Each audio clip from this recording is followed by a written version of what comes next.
Hey guys, and welcome back to this channel. In this video, I'll be showing you guys how you can remove like a word on Google Sheets, like on any cell there is. It's pretty simple to do. Select Control F on your keyboard. So select Control F, type in Control F, I don't know. Type in the word or name you want to remove. I'm just going to remove my friend's name because I'm sure he does not mind.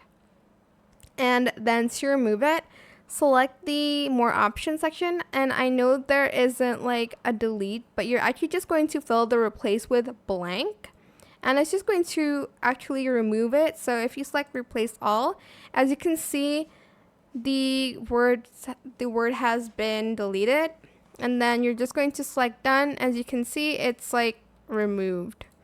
That's pretty much it. Just leave the replace all blank. That is it for this video. I hope it was helpful for you guys. Don't forget to like, comment, share. Also subscribe to this channel if you haven't done that already.